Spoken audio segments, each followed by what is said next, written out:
चलिए, good afternoon ma'am. Good afternoon.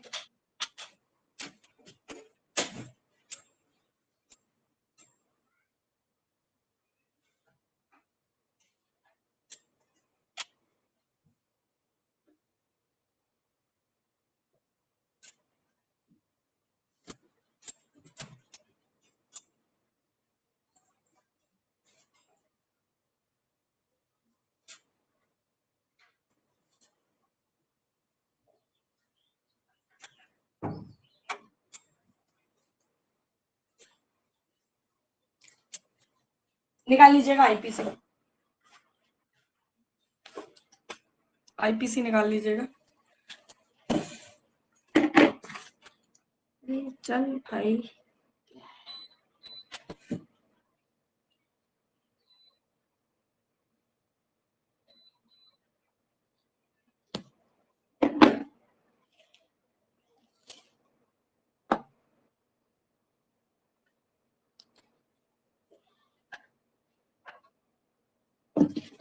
इतनी गर्मी है, इतनी गर्मी है।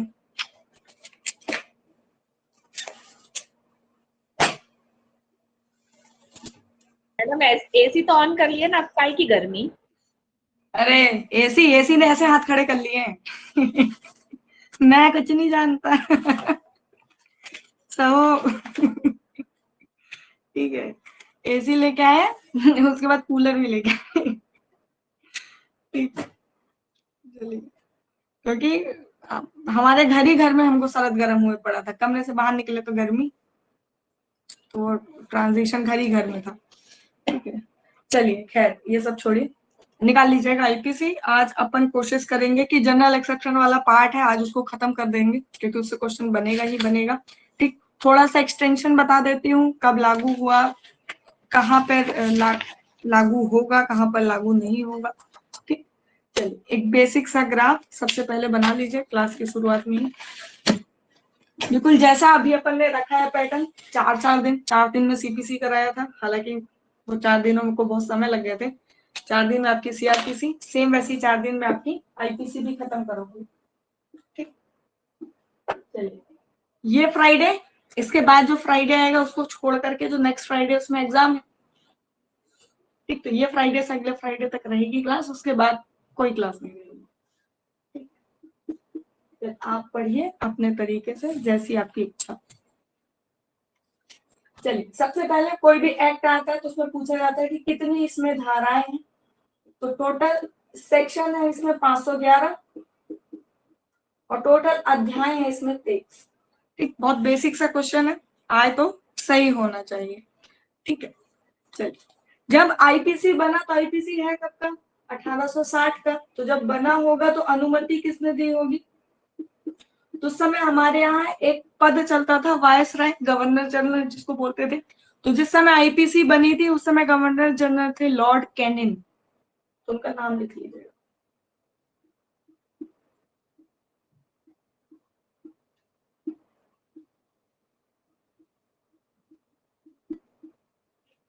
ठीक, ये आपका जीएस का क्वेश्चन भी बनता है और यहाँ पे भी बेसिक क्वेश्चन बनता है।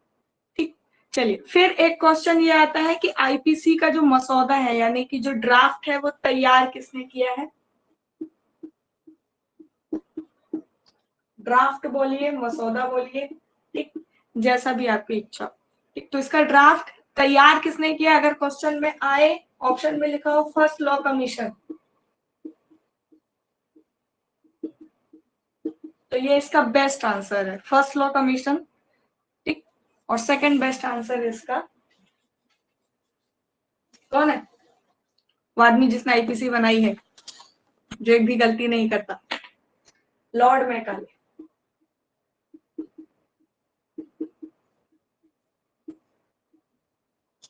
ठीक, तो 1860 में बैठ करके उस आदमी ने ऐसी आईपीसी बना दी जिसको हम आज भी हटा नहीं पा रहे।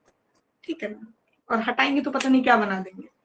ठीक, तो अगर क्वेश्चन में आंसर में ये नहीं लिखा हुआ है तो फिर आपका आंसर होगा लॉर्ड मैकाले, और अगर आंसर में लिखा हुआ है ये, तो आपका बेस्ट आंसर है फर्स्ट लॉ कमीशन। ठीक, तो मैकाले की आईपीसी ऐसा ही बोला जाता है। ठीक है,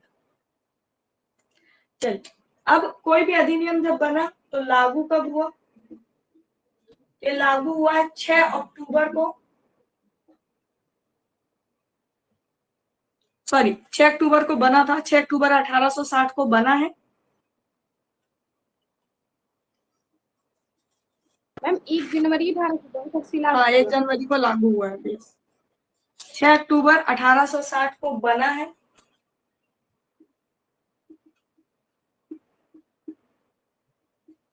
(1860) और लागू होने में इसको लग गए थे पूरे पूरे 2 साल, तो 1 जनवरी 1862, 1862 ईयर याद रखिएगा।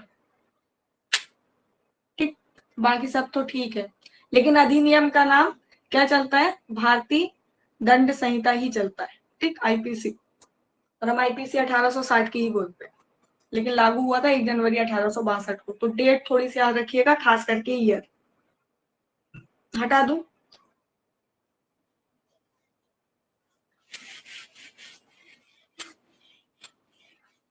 चलिए अब अगला देखिएगा कि आईपीसी लागू कहाँ होगी। ठीक, तो मैं यहाँ लिख देती हूँ क्षेत्राधिकारिता, जुरिस्डिक्शन।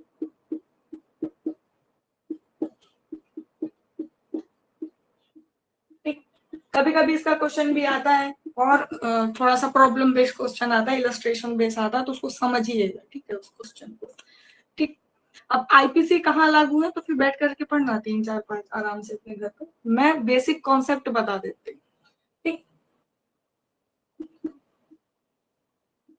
भारत में अपराध, और एक तरफ लिखूंगी भारत के बाहर अपराध।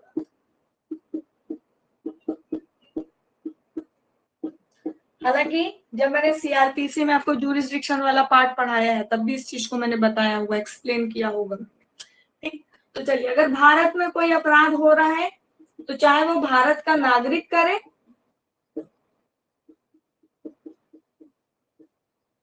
या विदेशी नागरिक करे,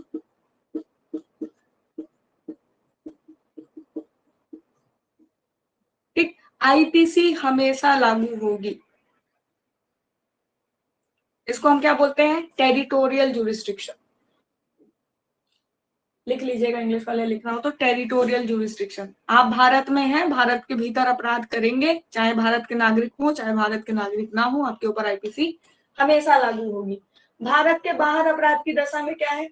तो भारत के बाहर के अपराध की दशा में अगर भारत का नागरिक है, अगर भारत का नागरिक है, तो वो जहां चाहे वहां चला जाए, आईपीसी उसके साथ साथ ट्रेवल करेगी, यानी कि उसके ऊपर आईपीसी वहां पे भी लागू होगी। विचारण कहाँ होगा?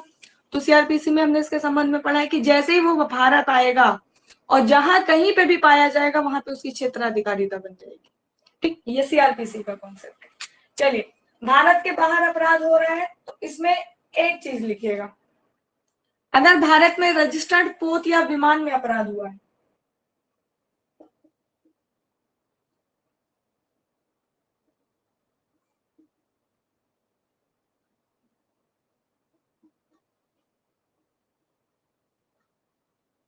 भारत में रजिस्टर्ड पोत या विमान, और इसमें अपराध किसने किया है? विदेशी नागरिक ने, तो उसके ऊपर क्या लागू होगी? आईपीसी लागू होगी। सेम ये चीज मैंने आपको सीआरपीसी में जुरिस्डिक्शन के संबंध में भी बताया होगा कि सीआरपीसी का जुरिस्डिक्शन बन जाता है इसमें। कब? जब विदेश का नागरिक है, विदेश में अपराध कर रहा है, लेकिन अपराध कर किसके ऊपर रहा है? ऐसे किसी पोत या विमान पे कर रहा है जो भारत में रजिस्टर्ड है ना? एयर इंडिया का विमान उड़ा और पाकिस्तान के पास जाकर के इंग्लैंड के 2 यात्री एक दूसरे को गोली मार दी, या गला दबा के मार दी, कुछ भी हो सकता है। ठीक, तो उनके ऊपर आईपीसी लागू हो जाएगी आईपीसी के संबंध में। और सीआरपीसी कहता है कि उनका जुरिस्डिक्शन कहाँ बनेगा? यहाँ इंडिया में। लेकिन विदेश का आदमी है, तो पहले हमको किसकी परमिशन लेनी है? सेंट्रल गवर्नमेंट की। वो सीआरपीसी का कॉन्सेप्ट है। ठीक, यहाँ पे ऐसा कुछ नहीं लिखा हुआ, सीधा लिखा हुआ है कि आईपीसी लागू होगी। ये कहलाता है एक्स्ट्रा टेरिटोरियल जुरिस्डिक्शन।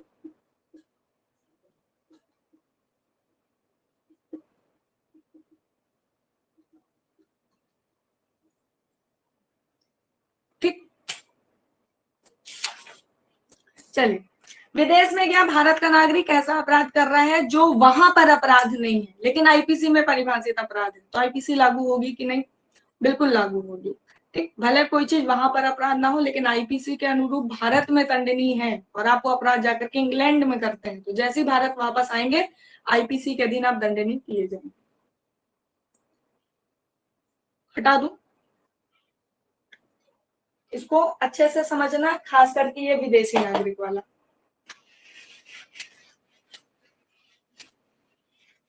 ठीक, चलिए फिर आईपीसी की धारा 5 उसको टिक करिएगा, उसको आईएमपी टिक करिएगा।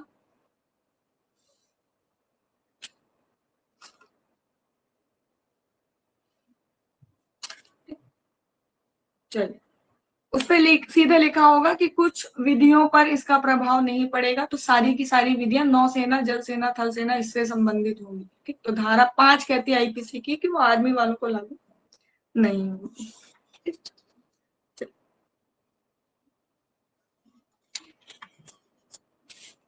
अब निकाल लीजिएगा जनरल एक्सेप्शन, ऊपर हेडिंग डालिएगा जनरल एक्सेप्शन।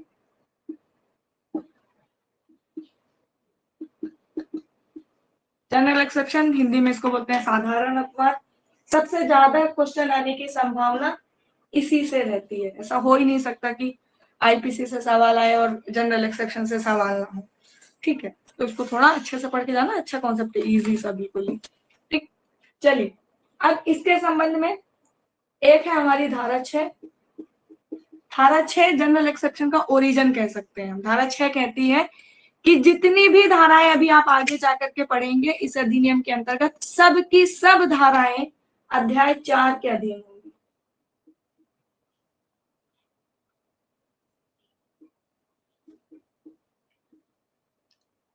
ठीक,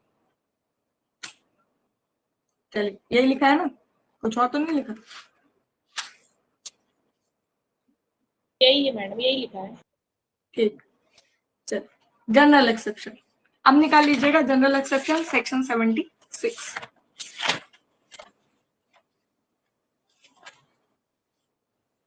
यानी कि लिखा है तब तो ठीक है, अगर प्रोवाइजो में नहीं भी लिखा है तो भी हम क्या मान के चलेंगे कि हर धारा का प्रोवाइजो क्या है, ये जो अध्याय 4 है वो। तो सीधा क्वेश्चन आता है कि अध्याय 4 में क्या है या जनरल एक्सेप्शन कहाँ है। कई लोगों से इंटरव्यू में इतना टुच्चा सवाल भी पूछा गया है और उनसे नहीं बना है और फिर वो लोग जज भी हैं। ठीक है, तो ऐसे आप पढ़ के जाना, मेरे को अच्छा नहीं लगेगा आप उसमें। चलिए कहाँ से कहाँ तक है? तो 76 से 106, 106 आईपीसी। 107 से आपका अबेटमेंट वाला कार्यक्रम शुरू हो जाता है। ठीक, चलिए इसके बारे में कुछ चीजें और बता देती हूँ कि इसको साबित करने का भार किसके ऊपर होगा, बर्डन ऑफ प्रूफ। तो एक धारा याद रखिएगा इंडियन एविडेंस एक्ट की धारा 105, साबित ना साबित वाला तो उसी में ना बर्डन ऑफ प्रूफ। ठीक, तो अगर किसी अभियुक्त को बचाव चाहिए, क्योंकि जनरल एक्सेप्शन बचाव किसको देगी? अभियुक्त को, कि भाई अपराध तो हो गया लेकिन इस परिस्थिति में हो गया और मेरा अपराध जो है वो अपवाद के अंतर्गत आ रहा है। तो अब जब लाभ आपको चाहिए है तो साबित करने का भार किसके ऊपर हो जाएगा? अभियुक्त के ऊपर।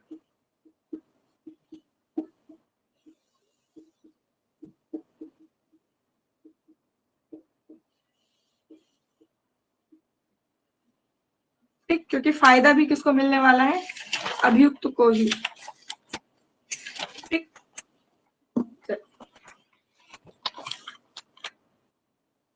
अब जब अभी हम इसको पढ़ेंगे जनरल एक्सेप्शन को, तो हम इसको दो भागों में बांटेंगे। ठीक, एक साधारण अपवाद और एक प्राइवेट डिफेंस। ठीक, तो साधारण अपवाद कहां से कहां तक है? 76 से धारा 95। और पीडी प्राइवेट डिफेंस, प्राइवेट प्रतिरक्षा का अधिकार, ये आपका शुरू है 96 से 106। छोटा छोटा बांट, ठीक, ताकि याद रहे। चलिए हटा दूं?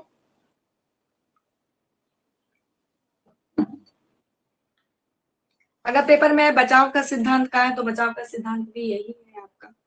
ठीक, चैप्टर 4, और कोई अलग से है नहीं।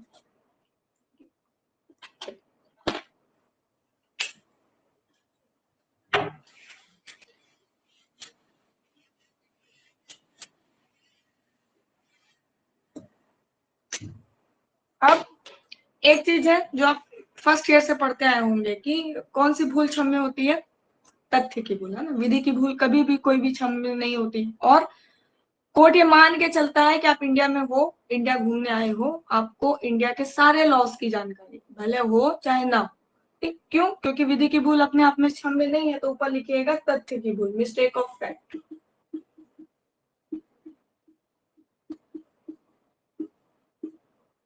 तथ्य की भूल, तो तथ्य की भूल के संबंध में दो धाराएं हमारे पास, 76 और 79। चलिए 76 में लिखिएगा ऐसा व्यक्ति है जो बाउंड बाय लॉ,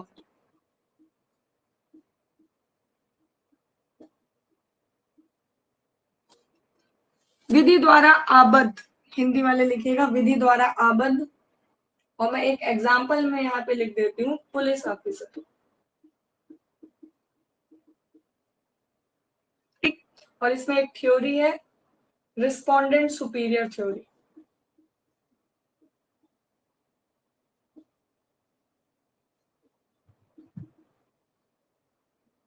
चलिए मिस्टेक ऑफ फैक्ट ऊपर ही लिखा हुआ है, 76 आप निकाल लीजिएगा, मैं यहाँ से एक्सप्लेन करूंगी, वही लिखा होगा जो मैं बताऊंगी। ठीक, 76 कहती है कि कोई ऐसा व्यक्ति है जो मिस्टेक ऑफ फैक्ट के अंतर्गत खुद को क्या मान रहा है, विधि द्वारा आबद्ध मान रहा है, और फिर कोई कार्य करता है, किसके लिए? सामने वाले के भले के लिए। ठीक, इन गुड फेथ। तो अगर ऐसा कोई काम कर रहा है और काम करते समय खुद को क्या समझ रहा था, बाउंड बाय लॉ, तो ऐसे व्यक्ति ने अगर कोई कार्य किया तो उसको हम दंडित नहीं करेंगे। ये है धारा 76। कैसे? कि एक पुलिस अधिकारी ने अपने जो जूनियर है, सबऑर्डिनेट पुलिस अधिकारी को आदेश दिया कि भीड़ उग्र हो रही है, गोली चला दो। अब उसने क्या किया है, रिस्पोंडेंट सुपीरियर, यानी कि अपने सुपीरियर का आदेश पे रिस्पोंड किया है और भीड़ पे गोली चला दी। उस पे अगर किसी मासूम की भी जान चली जाए, ठीक, तो इस व्यक्ति को दंडित नहीं किया जाए। सेक्शन 76 सीधा एक ही इलस्ट्रेशन लिखा हुआ है उसमें, और ये इलस्ट्रेशन उठा करके पेपर में पूछता है। विधि के समादेशों के अनुप्रवर्तन में अपने वरिष्ठ ऑफिसर के आदेश पर एक सैनिक का भीड़ पर गोली चलाता है, का ने कोई अपराध नहीं किया, उसको अंडरलाइन कर लीजिएगा। ठीक, क्यों चला रहा है? क्योंकि तथ्य की भूल में वो स्वयं को क्या मान रहा था, विधि द्वारा आबद्ध मान रहा था। उसको बंदूक दिए इसलिए सजाने के लिए थोड़ी ना दी, चलाएगा कभी कभी। ठीक, तो सीधा क्वेश्चन आएगा कि अपराध है कि नहीं है, जनरल एक्सेप्शन का सीधा यही रहता है। तो आपको क्या लगा के आना है, कोई अपराध नहीं है। या फिर ये पूछेगा किस धारा के अंतर्गत बचाव है, तो आपको दोनों चीज याद करनी है, धारा 76। 79 देखिएगा, इसमें भी मिस्टेक ऑफ फैक्ट ही है। ठीक, लेकिन ये कैसी है, justified by law.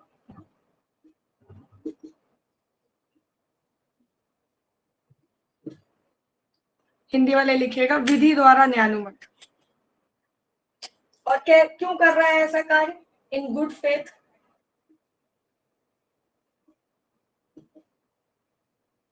Good faith में सोचा कि अब बस मेरे पड़ोसी का भला ही हो जाएगा, ठीक, मैं उसके घर चोरी करने से रोक ही लूंगा। ठीक, चलिए मिस्टेक ऑफ फैक्ट था, उसका एक्ट जस्टिफाइड बाय लॉ था, और वो कार्य कर क्यों रहा था, सामने वाले के अच्छे के लिए, सद्भाव पूर्वक कार्य कर रहा था। तो हालांकि उसका काम बाउंड बाय लॉ तो नहीं है, लेकिन जस्टिफाइड बाय लॉ जरूर है। तो अब अगर उस काम को करते समय अगर उससे कोई अपराध हो भी गया है, तो भी हम उसको दंडित नहीं करेंगे। कैसा मानेंगे, मानो उसने कोई अपराध नहीं किया। कैसे? जैसे कि मान लीजिए एक व्यक्ति है, रात में से अपने छत में फोन वोन में बात कर रहा है, और उसने देखा कि उसके पड़ोसी के घर में एक आदमी हेलमेट वेलमेट मास्क वास्क पहन के जो गेट है उसको कूद करके प्रवेश कर रहा है। तो वो सामान्य परिस्थितियों में देख के सोचेगा कि शायद ये चोर है, तो वो जाता है और चोर समझ करके उसको पीछे से डंडे से प्रहार करता है, जबकि असल में वो चोर नहीं, वो उसका पड़ोसी है, थोड़ा आलसी है, तो हेलमेट हेलमेट नहीं उतारा। ठीक, तो पड़ोसी को चोर समझ करके और क्यों मार रहा है, ताकि उसके पड़ोसी के घर में चोरी ना होने पाए। Good faith act justified by law in mistake of fact, कि ओनर को ही चोर समझ बैठा गलती से बाय अपीयरेंस। तो अब उसने जो मारा है, सामान्यतः अगर आप किसी पे डंडे से प्रहार करोगे और उपाहति हो जाएगी तो 323 में दंड नहीं होते हैं। लेकिन चूंकि यहाँ पे आपने कैसे मारा है, मिस्टेक ऑफ फैक्ट में मारा है, कोई अपराध नहीं होगा।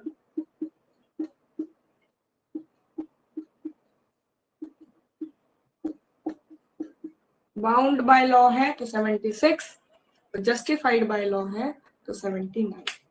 गुड फेथ याद रखिएगा, सब जगह आएगा, बार बार रिपीट हो। और ये इलस्ट्रेशन याद रखिएगा।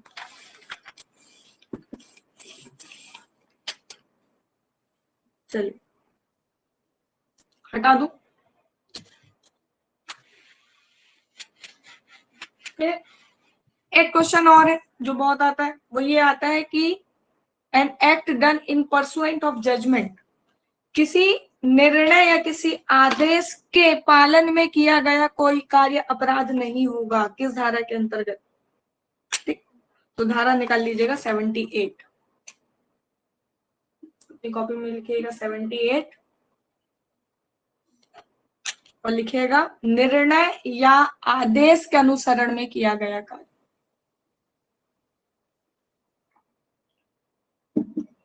ठीक, आप किसी को फांसी में चढ़ा दीजिए, जेल जाएंगे आप। ठीक, लेकिन जल्लाद फांसी पे चढ़ाता है तो जेल नहीं जाता। क्यों नहीं जाता? धारा 78 उसका बचाव करती है। तो एग्जाम्पल पे लिखना हो तो लिख लीजिएगा हैंगमैन या जल्लाद। ठीक, तो कभी कभी हैंगमैन या जल्लाद को बचाव कहाँ ऐसे करके भी पूछता है, और कभी कभी इसका जो हेडिंग लिखा हुआ है उससे पूछता है। ठीक, तो याद रखिएगा धारा 78।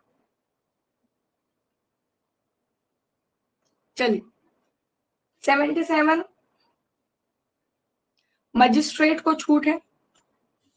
ठीक, और कब? जब न्यायिक कार्य करते हुए कोई अपराध हुआ। तो धारा 77 डैश करके लिखेगा न्यायिक कार्य करते हुए मजिस्ट्रेट को छूट।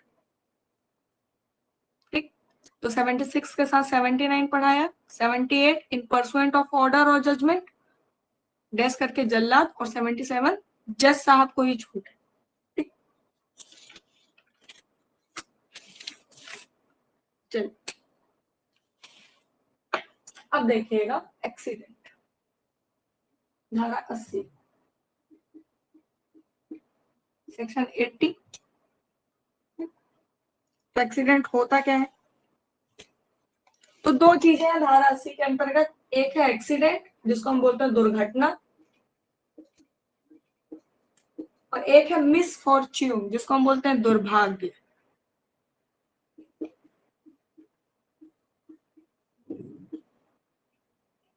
मिसफॉर्च्यून दुर्भाग्य, तो मिसफॉर्च्यून क्या होता है? तो उसमें नीचे लिख दीजिएगा एक्ट ऑफ गॉड, जिसमें आदमी का कोई कंट्रोल है ही नहीं, हम कुछ नहीं कर सकते। तबाही आ रही है, सुनामी आ रही है, भूकंप आ रहा है, अब इसमें कोई क्या ही कर सकता है।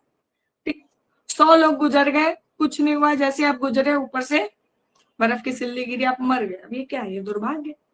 ठीक, तो एक्सीडेंट है क्या? तो ऐसा कार्य जो विदाउट क्रिमिनल इंटेंशन किया गया हो, without criminal intention,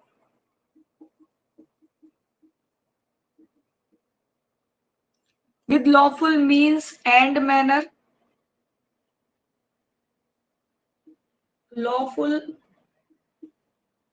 means and manner, विधिक तरीके से और विधिक रीति से किया गया है। ठीक, और जब वो कार्य किया जा रहा था तब सामने वाले के मन में कोई आपराधिक आशय नहीं था, विदाउट क्रिमिनल इंटेंशन। ठीक, और एक लाइन है, इसको बिल्कुल याद कर लेना आईएमपी करके, क्योंकि सबसे ज्यादा यही पूछता है इसी एक लाइन से, प्रॉपर केयर एंड कॉशन।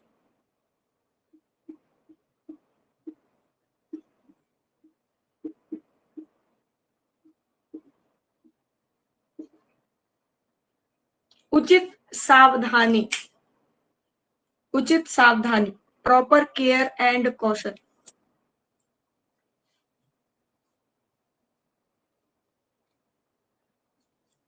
उचित सावधानी व सतर्कता, हिंदी वाले, और इसको आईएमपी कर देना। जब एक इलस्ट्रेशन बताऊंगी उसमें सेम यही लिखा होगा और बार बार पेपर में आता है। ठीक, कैसे? अब इसके दो इलस्ट्रेशन है, दोनों पेपर में आते हैं, थोड़ा सा समझिएगा क्या है, और इसी पॉइंट पे पूछता है बार बार। एक व्यक्ति है जो लकड़ी काट रहा है, कुल्हाड़ी से काट रहा है। लकड़ी काटना, कुल्हाड़ी से काटना, जब तक कि आप रिजर्व फॉरेस्ट की ना काट रहे हो, तब तक वो कैसा कार्य है, लॉफुल एक्ट है, उसमें कोई समस्या नहीं है, ठीक है ना। आराम से करके, एक सेकेंड।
चलिए, डिलीवरी बॉय दिन भर वेट करो, नहीं आते हैं। चलिए, इसके इलस्ट्रेशन पे थे हम, ठीक। इस पे देखिएगा, एक व्यक्ति है, लकड़ी काट रहा है, कुल्हाड़ी से काट रहा है, अच्छे से काट रहा है, ठीक। और जहां काट रहा है वहां किसी उचित सावधानी और सतर्कता की आवश्यकता नहीं है, ऐसा लिखा आता है इलस्ट्रेशन में, ठीक है। उचित सावधानी व सतर्कता की आवश्यकता नहीं है। व्यक्ति लकड़ी से कुल्हाड़ी काट रहा है, कुल्हाड़ी का फल यानी कि उसका जो हेड होता है, जो शार्प होता है लोहे का, वो उड़ करके जाता है और पास में बैठे हुए किसी व्यक्ति को लग जाता है, व्यक्ति की मृत्यु हो जाती है या उसको चोट आ जाती है। बताइए कुल्हाड़ी वाले ने क्या अपराध किया? कुल्हाड़ी वाले ने कोई अपराध नहीं किया, धारा 80 के अंतर्गत उसको बचाव मिलेगा, ठीक। चलिए, तो ये वर्ड, इसी वर्ड को घुमा करके पूछेगा। अब इसी का सेम एक दूसरा इलस्ट्रेशन भी आता है। दूसरा इलस्ट्रेशन क्या, उसको भी देख लीजिए, क्योंकि दोनों में से कोई एक ही पूछेगा। दूसरा इलस्ट्रेशन ये आता है कि एक व्यक्ति है, पास में ही बच्चे खेल रहे थे, वहीं पर लकड़ी काटता है, ठीक, बिना किसी उचित सावधानी व सतर्कता के। उसका जो फल होता है, जो हेड होता है, वो उड़ता है और जाकर के पास में खेल रहे किसी बच्चे को लग जाता है। बताइए धारा 80 का बचाव मिलेगा या नहीं? तो अब जब बच्चे पास में खेल रहे हैं तो आपको किसकी जरूरत है? प्रॉपर केयर और कॉशन की। और अगर आपने वो नहीं लिया है और पास में खेल रहे बच्चों को चोट आ जाती है आपके कार्य से, तो फिर आपको कोई बचाव नहीं मिलेगा। दो इलस्ट्रेशन आते हैं पेपर में, अच्छे से पढ़ करके जाना कि पूछ क्या रहा है, ठीक। चलिए, ये है आपकी धारा 80, हटा दूं?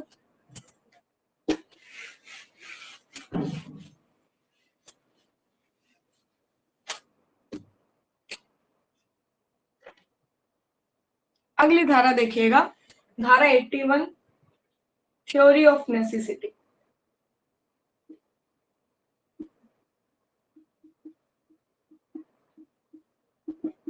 सीधा पूछता है आवश्यकता का सिद्धांत कहाँ है आईपीसी में, ठीक। आईपीसी में आवश्यकता का सिद्धांत है धारा 81, डॉक्ट्राइन ऑफ नेसेसिटी।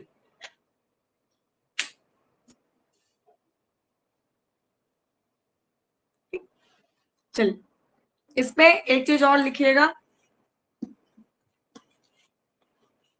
बड़ी अपहानि को रोकने के लिए छोटी अपहानि कारित करना।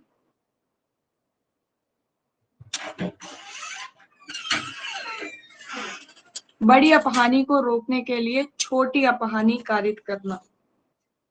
जैसे कि मान लीजिए कि आप गए किसी पहाड़ी इलाके में और वो टेंट वेंट के जो लगे रहते हैं, बीच में बोन फायर जलता रहता है, और उसकी आग उड़ करके किसी एक टेंट को लग गई। और सारे टेंट आपस में ऐसे कनेक्टेड रहते हैं, गोल गोल गोल गोल, ठीक। तो अब अगर एक जल रहा है तो धीरे धीरे करके सारे जलने लगेंगे। तो सामान्य बुद्धि वाला आदमी क्या करेगा कि उस टेंट को गिरा देगा ताकि उसका बाकियों से साथ कनेक्शन हट जाए। अब आपने एक टेंट को जो डिस्ट्रॉय कर दिया है, तो है तो अपने आप में वो अपराध है, लेकिन आपने किया क्यों? आवश्यकता के अंतर्गत, ठीक। क्योंकि अगर आप उस एक टेंट को डिस्ट्रॉय नहीं करते तो वो धीरे धीरे वो जो आग थी वो सबको पकड़ लेती। यानी कि आपने छोटी अपहानी कारित कर दी है, किस लिए? एक बड़ी अपहानी को रोकने के लिए। तो अगर आपने ऐसा किया है तो आपको धारा 81 के अंतर्गत बचाव मिलेगा। ठीक, चलो अब इसमें कुछ चीजें हैं कि जब आप अपराध कर रहे हो तब आपको जानकारी है कि हाँ मैं अपराध कर रहा हूं, ऐसा कोई कार्य जो है वो अपराध है, लेकिन आपका इंटेंशन कैसा है? Without criminal intention.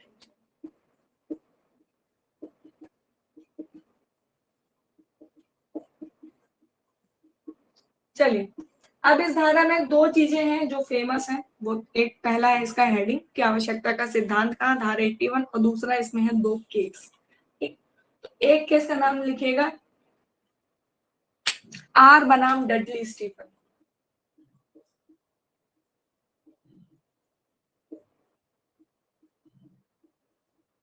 तो ये केस इतना अच्छा है कि लोग AIBE में भी यही पूछे थे जब मैं पेपर देने गई थी। ठीक, आर बनाम डडली स्टीफन, हर कोई पूछ लेता है मुंह उठा के ही क्वेश्चन। ठीक, तो सीधा एक क्वेश्चन याद रखिएगा, सीधा पूछता है कि आर बनाम डडली स्टीफन किस धारा से संबंधित है या किस थ्योरी से संबंधित है।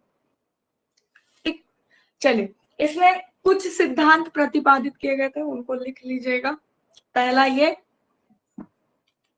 कि स्वयं की या अन्य व्यक्ति की मृत्यु की दशा में आपको स्वयं मर जाना चाहिए, किसी अन्य को मारने का आपको अधिकार नहीं है।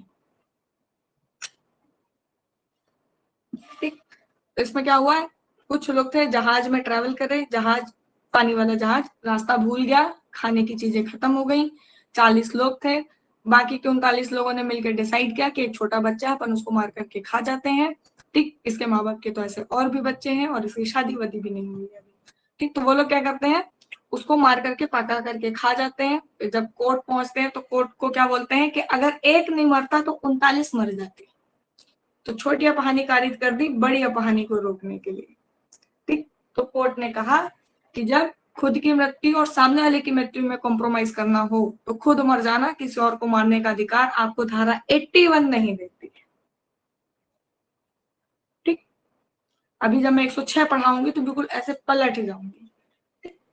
चलिए, तो खुद की मृत्यु और सामने वाले की मृत्यु में खुद मर जाओ, सामने वाले को मत मारो। आर बनाम डडली स्टीफन में बचाव नहीं मिला था, नो डिफेंस। तो ये केस अपने नाम से ही बहुत फेमस है। ठीक, चलिए अगला केस लिखिएगा वुडन प्लंक केस।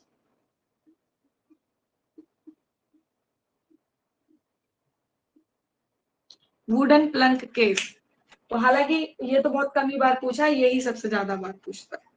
ठीक, वुडन प्लंक केस में क्या होता है, एक नाव से लोग जाते रहते हैं, नाव डूब जाती है तो कुछ लोग तैरना शुरू कर देते हैं किनारे की तरफ या शायद कोई मदद मिल जाए। तो दो लोग तैरते हुए जाते हैं, एक लकड़ी का तख्ता मिल जाता है, तो एक व्यक्ति उस पर जाता है, पहले जाकर के बैठ जाता है और जैसे ही दूसरा आकर के बैठता है तो वो तख्ता डूबने लगता है।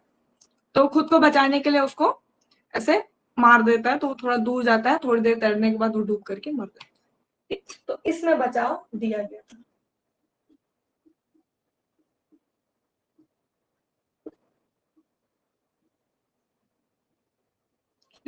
तो वुडन प्लंक के केस में बचाव मिला था, आर बनाम डडली स्टीफन में बचाव नहीं मिला था। धारा 81 थ्योरी ऑफ नेसेसिटी, छोटी अपहानी कारित करना बड़ी अपहानी को रोकने के लिए। ठीक,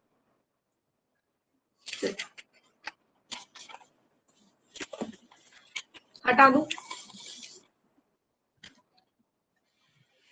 अब अगली धारा देखिएगा 82, साथ में ही 83।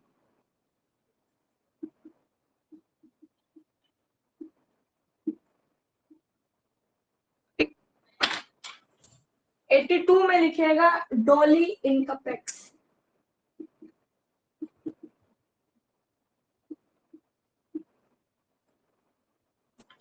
डॉली इनकपेक्स,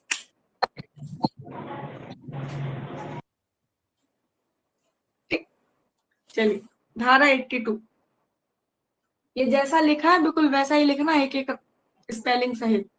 ठीक, क्योंकि अभी शायद लास्ट टाइम यही पूछा था, ये ऐसे ही लिखा था, बताइए धारा 82 में क्या सिद्धांत है, तो इसी से मिलते जुलते 4 ऑप्शन रख दिया।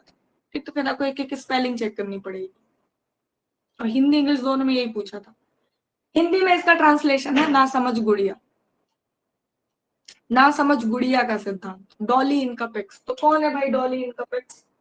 गुड्डा गुड़िया कोई भी हो सकता है। 7 वर्ष से कम उम्र का बच्चा, कोई भी अपराध कर दे, पूर्ण बचाव है।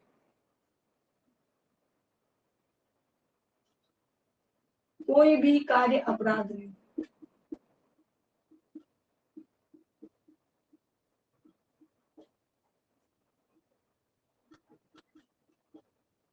सात वर्ष से कम उम्र का है, वो आया किसी को गोली मार दिया, मर गया।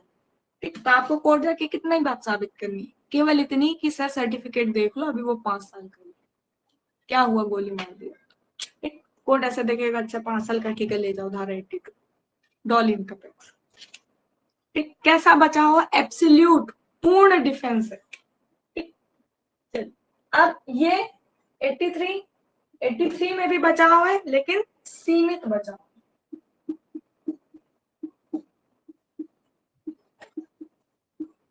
सीमित बचाव कैसे?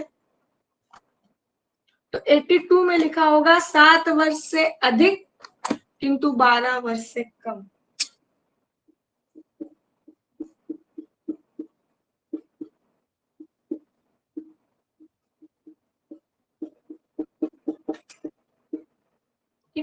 अगर बच्चा 7 वर्ष से अधिक का है किंतु 12 वर्ष से कम का है, तो फिर उसकी की जाएगी परिपक्वता की जांच, टेस्ट ऑफ मैच्योरिटी।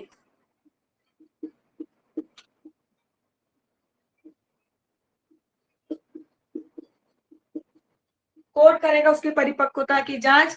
कि कभी कभी क्या होता है ना कि कुछ बच्चे 4-5 साल में ही ढेर सारे हो जाते हैं, और कई कई 10-11 साल की में ना भोंदू से रहते हैं। ठीक, तो कोर्ट बस यही चीज की जांच करेगा 83 के अंतर्गत कि ये बच्चा 7 साल से ऊपर का हो तो गया है, लेकिन क्या सच में इसके अंदर वो समझ आई है कि ये अपराध है कि अपराध नहीं है, इस चीज के बीच का अंतर समझ सकता। अगर कोर्ट को उसकी मानसिक जांच करने के बाद ये समझ में आता है कि ये जो है अभी भी बच्चा ही है, मानसिक रूप से अभी भी परिपक्व नहीं हुआ है, तब तो उसको बचाव दे देगा। और अगर कोर्ट को लगता है कि नहीं, ये तो परिपक्व हो गया था, अपराध भी समझ रहा था, अपराध का परिणाम भी समझ रहा था, तो फिर कोई बचाव नहीं देगा, उसको दंडित कर देगा। तो सीमित बचाव है 83 के अंतर्गत, और 82 एब्सोल्यूट डिफेंस है। ठीक है, फिर इसमें कभी कभी लोग पूछते हैं कि 7 वर्ष का बच्चा कहाँ जाएगा भाई, 7 वर्ष से कम यहाँ है, 7 वर्ष से ज्यादा यहाँ है, तो जो अभी आज अपना 7वां हैप्पी बर्थडे मना रहा है वो कहाँ जाएगा? तो 7 वर्ष का बच्चा 82 में ही काउंट होगा। क्यों वहां पे काउंट हो रहा है? क्योंकि थोड़ी डाउट की स्थिति है, लिखा है नहीं क्लियरली। तो जब कभी भी कोई संदिग्धता है तो संदिग्धता का लाभ हमेशा अभियुक्त को दिया जाता है। ठीक, तो अगर कोई आपसे ऐसे पूछे इंटरव्यू में, क्योंकि जब आप ऐसे बताओगे कि 7 साल का 82 में आएगा, तो फिर अगला यही पूछेगा आपसे कि क्यों आएगा, तो ये भी बता देगा। ठीक, चलिए हटा दूं 82, 83। डॉली इनका पैक्स, ना समझ गुड़िया, एक एक स्पेलिंग याद कर लेना।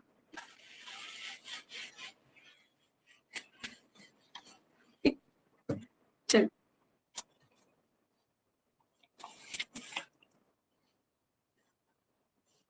अब 2 चीजें हैं, एक चीज है पागलपन और एक है मत हो जाना। ठीक, तो पहले पागलपन को समझ लो, फिर वो जो पी के भंड हो जाते हैं उनको भी समझ लो। ठीक, 84 इंसैनिटी, पागलपन।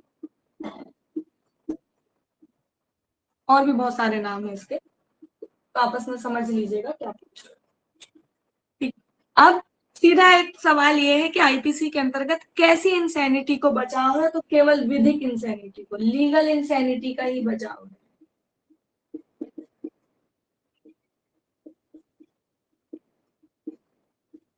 ठीक, और वो उस व्यक्ति का क्या है, वो उसको आकर के साबित क्या करना होगा? उसको आकर के साबित ये करना होगा कि जिस समय ये अपराध हो रहा था, वह अपराध की प्रकृति को समझने में और उस पर रेशनली रिस्पॉन्ड करने में कैसा था? असमर्थ था।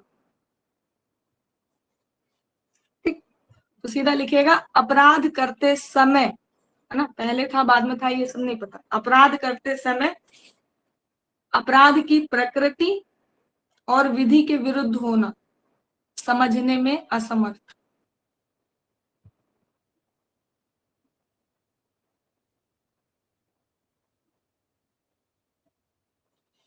ठीक, चलिए फिर इसमें एक क्वेश्चन और आता है कि मैग्नाटनवाद का सिद्धांत किस धारा में है, तो इसी धारा।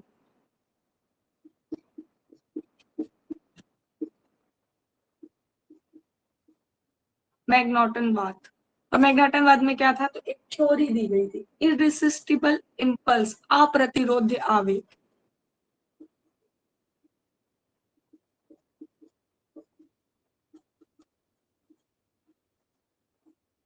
इररिसिस्टिबल इम्पल्स, अप्रतिरोध्य आवेग, इसमें सीधा पूछेगा कि आईपीसी में कैसा बचाव है, कोई बचाव नहीं। 84 में तो कोई बचाव नहीं है, 300 के अपवाद 5 में बचाव जरूर मिल जाएगा। इररिसिस्टिबल इम्पल्स, इररिसिस्टिबल इम्पल्स क्या होता है कि कभी कभी कुछ लोगों को इतना गुस्सा आता है कि उनको समझ में नहीं आता है, थोड़ी समय के लिए ऐसे बुद्धि भंड हो जाती है उनकी, उनको समझ में नहीं आता है कि आगे करना क्या है, ठीक, तो वो थोड़े से पागलपन पे पहुंच जाते हैं। तो कई लोग होते हैं ऐसे, मैं गुस्से में पागल हो जाता हूँ, तो वही वाले लोग ये जो है जिनके ऊपर अपने इम्पल्स पे कंट्रोल नहीं है, ठीक, तो उसने अगर कोई अपराध कर दिया तो कैसा बचाव, तो 84 में कोई बचाव नहीं है, और अगर मर्डर कर दिया होगा तो 300 के अपवाद 5 में चला जाएगा। ठीक, चलिए ये है आपका मैग्नाटनवाद, कोई बचाव नहीं है, याद रखिएगा। हटा दूं?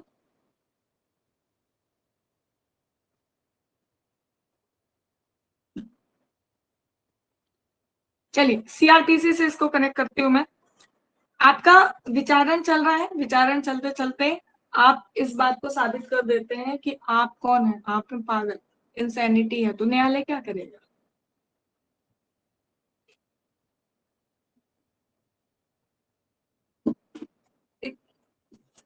उसमें लिखना सीआरपीसी में क्या प्रभाव। अगर विचारण आपका चल रहा था और ये बात साबित हो जाती है कि आप इंसैनिटी से प्रभावित थे जब आप अपराध कर रहे थे, या आप पागल हैं, तो न्यायालय आपको कर देगा दोष मुक्त।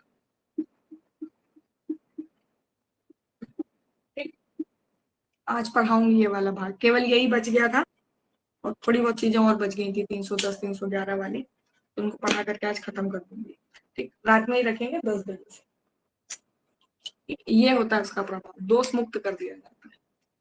और सेम ये चीज 84 में भी लिखी हुई है कि एब्सोल्यूट डिफेंस है, पूर्ण बचाव।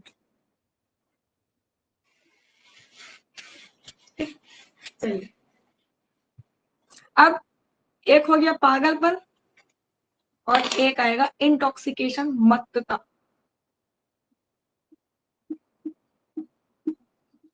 इंटॉक्सिकेशन अब दो तरीके की होती है। एक होती है वो कि जब व्यक्ति स्वेच्छा पीना चाह रहा है, स्वैच्छिक तरीके से खुद ही पीने का शौकीन है, वॉलेंटरली,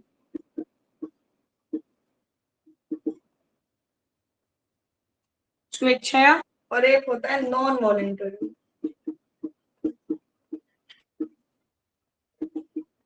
ठीक, तो नॉन वॉलेंटरली फिल्मों में बहुत बार दिखाते हैं कि महिला ऐसे बैठी रहती है किसी पार्टी में, तो फिर जो विलन होता है वो उसके पानी में मिला करके दे देता है, वो पी लेती है, तो वो जो उसने पी लिया है ऐसा वाला, तो ये कैसा है, नॉन वॉलेंटरी है। ठीक, अनैच्छिक मत्तता, और ये है ऐच्छिक मत्तता। ठीक, तो आपको बचाव किस में मिलेगा, धारा 85, नॉन वॉलेंटरी बचाव। और अगर आपने स्वेच्छया पिया है, खुद ही पीने के शौकीन है, धारा 86, कोई बचाव नहीं।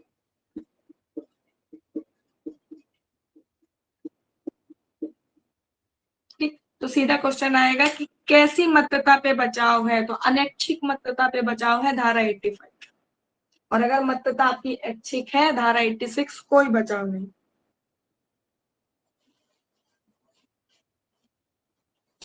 ठीक, चलिए अब इसमें कुछ केस हैं जो हमेशा ही फेमस है। तो पहला केस का नाम लिखेगा वासुदेव बनाम पेप्सू राज्य। स्टेट ऑफ पंजाब है अब वो, पहले पेप्सू राज्य था। वासुदेव, वासुदेव तो जानते होंगे, पेप्सू राज्य।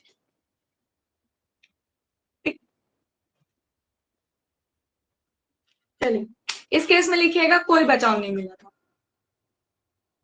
ये लोग क्या एक बारात में जाते हैं, तो फिर वो ऐसा बंदूक टांगा रहता है, वो उसको बोलता है कि पीछे हटो, मेरे लिए वाली कुर्सी खाली करो। तो बोलता है हम भी बाराती, हम क्यों कुर्सी खाली करें। तो बोलता है गोली मार देंगे। तो बोलता है यहाँ मारो, यहाँ। तो गोली मार देता है उसको।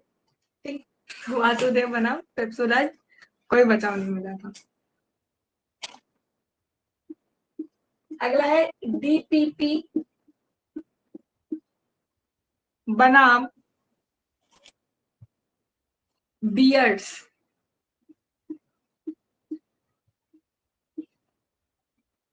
दिल्ली पब्लिक प्रोसिक्यूटर बनाम बियर्स। बियर से ही बना है, बियर्स। ठीक, ऐसा याद करने के लिए बोल।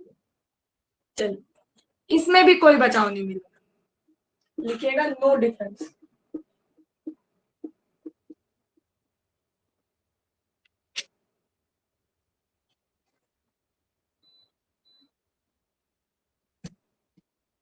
ठीक, कोई बचाव नहीं। इसमें क्या होता है, एक वो रहता है, क्या रखते हैं अपन गेट पे, गेट कीपर।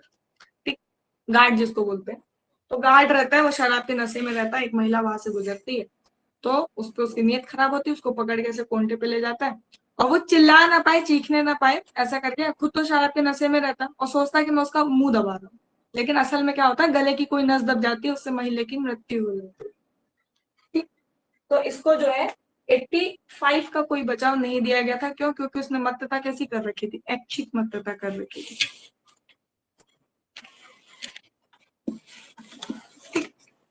चलिए, तो 85 में बचाव है, 86 में बचाव नहीं है। ये दोनों केस याद रखिएगा। सीधा पूछता है किससे संबंधित है, हटा दो।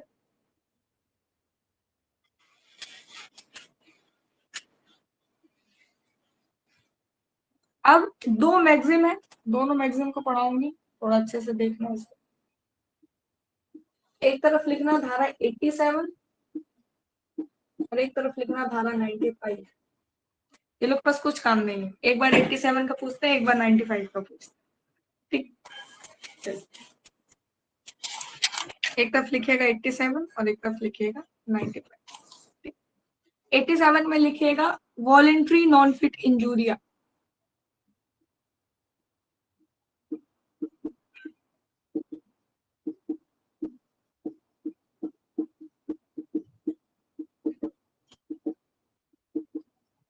वॉलेंट्री नॉन फिट इंजूरिया सहमति से उठाई गई क्षति क्षति नहीं है। सहमति से उठाई गई क्षति क्षति नहीं है।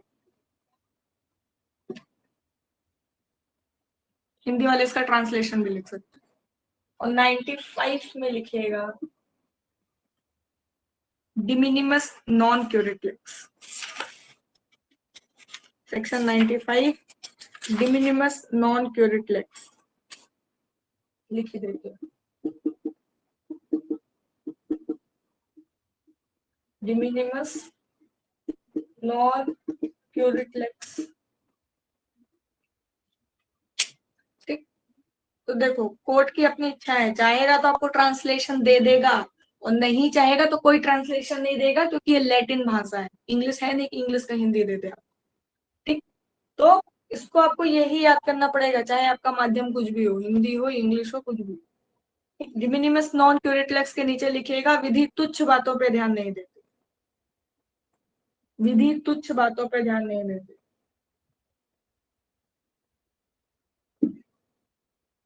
ठीक, चलो पहले इसी को पढ़ लो। सेक्शन 95, ऐसा कोई कार्य है जो अपराध तो है लेकिन बहुत गंभीर प्रकृति का है। कैसे? जैसे आपने किसी से पूछे बिना उसकी बोतल से पानी पी लिया, भाई अपराध तो है, सामने वाला 20 रुपए की खरीद के लाया था, अब आपने उसकी सहमति के बिना इस्तेमाल कर लिया है, तो अपराध तो है, लेकिन इतना बड़ा अपराध नहीं है कि उसके लिए केस रजिस्टर किया जाए। ठीक, तो धारा 95, ऐसा कार्य अपराध होते हुए भी कहीं कोई दंडित नहीं किया जाएगा। ठीक, आप पान के ठेले में खड़े थे और सामने वाले व्यक्ति से पूछे बिना उसकी माचिस से आपने अपनी बीड़ी जलाई।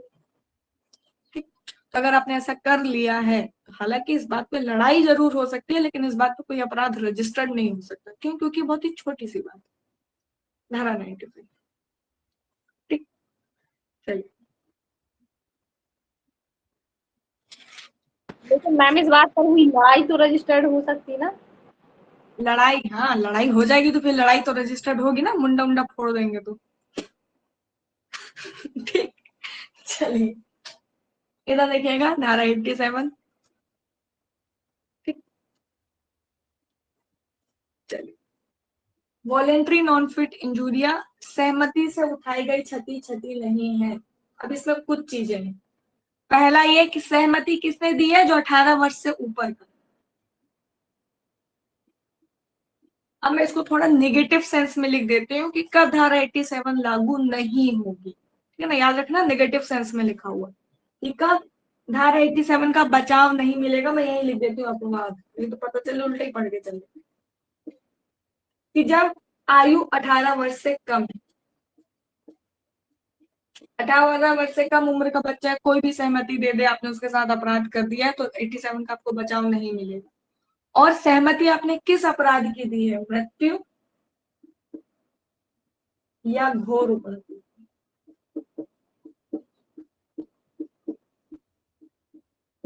तो अगर आपने सामने वाले को बोल दिया कि मैं अब ये जीवन नहीं जीना चाहता हूँ, आओ मुझे गोली मार दो, और आपने उसको गोली मार दिया, भले वो 18 साल के ऊपर का रहा हो, लेकिन क्योंकि आपने उसकी मृत्यु कारित कर दी है, तो 87 मृत्यु कारित करने के संबंध में जो है बचाव नहीं देता है। ठीक, चल, और कहाँ बचाव नहीं देता है? तो घोर उपाधि यदि कारित कर दी है तो भी बचाव नहीं देगा, धारा 87। चलिए, इसमें एक केस है, उस केस का नाम लिख लीजिएगा। हालांकि केस का नाम बाद में लिखेगा, इसको मैं आपको कनेक्ट करा देती हूँ आईपीसी की धारा 300 का अपवाद 5। 5 ही अपवाद है, ठीक है ना। धारा 300 में क्या परिभाषित है? मर्डर, हत्या। ठीक, तो आपने किसी से पूछा, सामने वाले ने कहा कि बार बार पेपर देता हूँ नहीं निकलता, अब तो मैं मरूंगा ही, लेकिन मेरे पास हिम्मत थोड़ी ज्यादा नहीं है, ट्रेन गुजरेगी धक्का दे देना। तो बोला कोई बात, ट्रेन गुजरेगी मैं धक्का दे दूँ। ट्रेन गुजरी, आपने उसके कहे अनुसार उसको ऐसे पीछे से धक्का दे दिया, वो मर गया। ठीक, मर गया है, 87 का बचाव तो नहीं मिलेगा, लेकिन आपको बचाव मिलेगा कहाँ? आपको बचाव मिलेगा धारा 300 के अपवाद 5 पे। यानी कि आपने कारित की है हत्या, लेकिन वो बदल किस में जाएगी? आपराधिक मानववाद में। धारा 300 का अपवाद 5। अब दोनों जगह ये केस आता है, इस केस का नाम लिखिएगा दशरथ पासवान बनाम बिहार राज्य। दशरथ रूप सिंह पासवान बनाम बिहार राज्य, धारा 87। इसमें भी यही हुआ था, ये अपनी बीवी को जब फांसी पे लटका देता है, ठीक, उसकी सहमति से ही। उसकी बीवी बोलती है मेरे को ऐसे विधवा बन के नहीं जीना, पहले मैं मरूंगी फिर तुम मरना। ठीक, तो वो मर जाती है, फिर ये नहीं मरता है, तो फिर पुलिस वाले इसको पकड़ करके ले जाते हैं और 87 का बचाव मांगता है। बचाव नहीं मिला, कहाँ बचाव मिला उसको? 300 के अपवाद 5। ठीक, तो याद रखिएगा। हटा दो।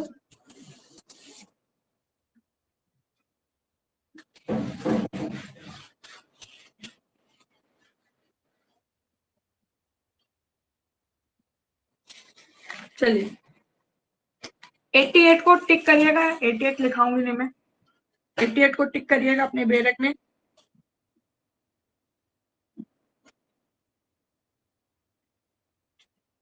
88 में लिखिएगा मृत्यु कारित करने के आशय के बिना, और किस लिए कर रहे हैं? For the benefit. ठीक, सीधे लिखा हुआ है in the good faith for the persons benefit. एक तो ऐसा कौन सा आदमी है जो हमारा मृत्यु कारित नहीं करना चाह रहा है, फिर भी कोई ना कुछ हमको चोट देगा, और हम खुद ही उसको सहमति जा करके दे रहे हैं। डॉक्टर, चल,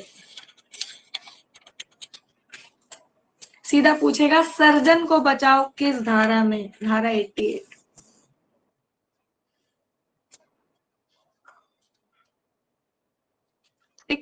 89 बच्चे की अच्छी के लिए या किसी पागल व्यक्ति की अच्छाई के लिए, लेकिन हमने कंसेंट किससे ली है, उसके गार्जियन से ली है।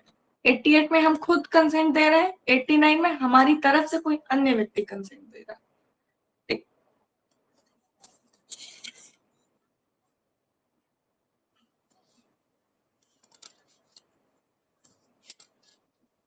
हटा दूं, और वहां पे फिर एक स्पष्टीकरण लिखा होगा, उसमें लिखा होगा कि ऐसा फायदा ऐहिक फायदा नहीं होना चाहिए। ठीक, जैसे कि आप डॉक्टर के पास गए और आपके पैर पे कोई इन्फेक्शन बढ़ गया, इन्फेक्शन बहुत बढ़ गया, तो डॉक्टर ने बोला पैर काटना पड़ेगा, तो आपने लिख के दे दी सहमति। क्यों काटना पड़ रहा है? आपके जीवन को बचाने के लिए, तो आपने ऐसी सहमति दी है। हालांकि पैर काटा गया आपका, लेकिन धारा 88 में बचाव है सर्जन को। ठीक, अब आप गए और आपने बोला ऐसे तो मैंने पढ़ के देख लिया, पेपर नहीं निकल रहा, पर मैंने देखा विकलांग कोटा की हर बार सीट खाली रहती है, ऐसा करो मेरा एक पैर काट। ठीक, तो आपने अपना पैर कटवा लिया, तो ऐसे में आपको कोई बचाव नहीं। चलिए, अगला लिखिएगा सहमति, धारा 90। ठीक, तो इसमें सीधा लिखा होगा कि ऐसी सहमति जो फियर या मिसकंसेप्शन के अंडर में दी गई है, सहमति नहीं कहलाएगी।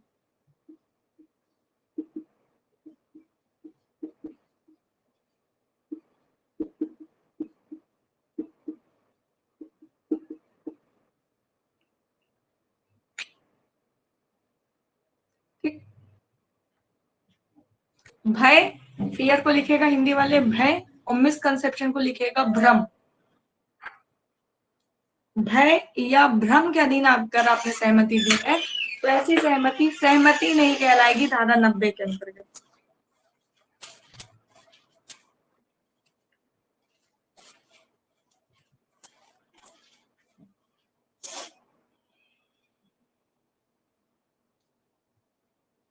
ठीक, चलिए,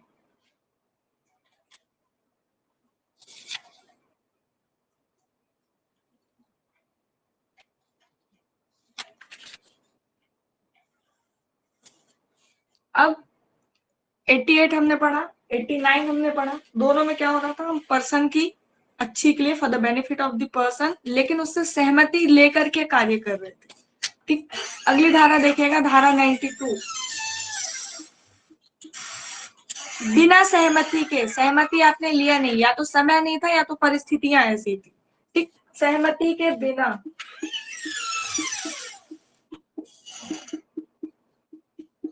without consent but for the benefit of person.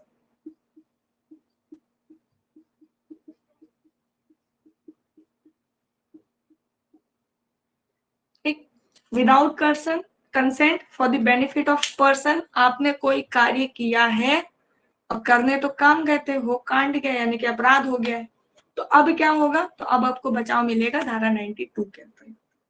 ठीक, हम कैसी कंसेंट मान लेंगे इसमें, इम्प्लाइड कंसेंट मान लेंगे।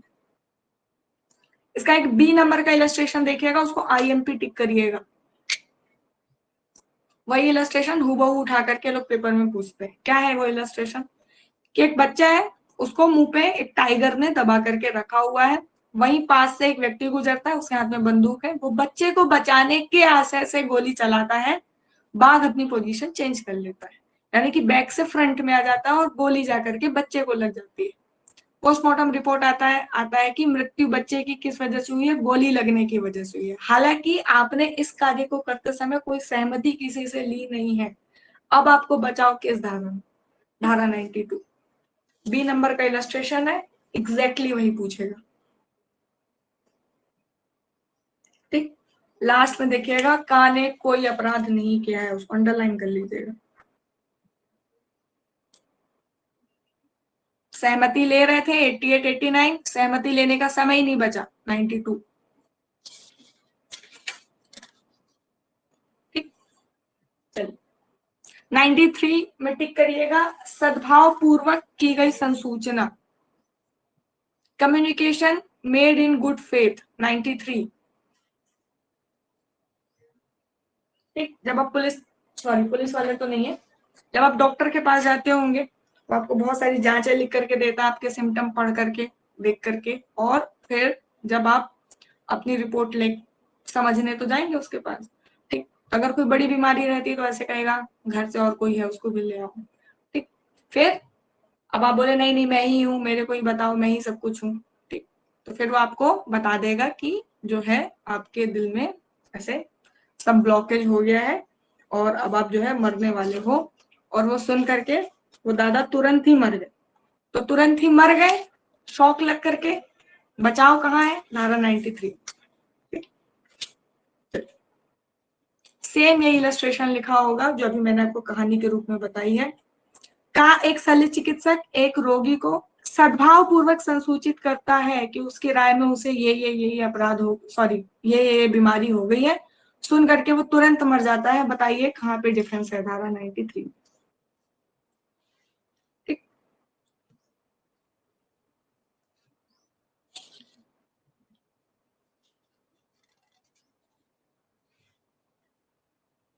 चलिए अगली धारा लिखिएगा धारा 94 और इसमें लिखिएगा डॉक्ट्रिन ऑफ कंपल्सन, विवशता का सिद्धांत।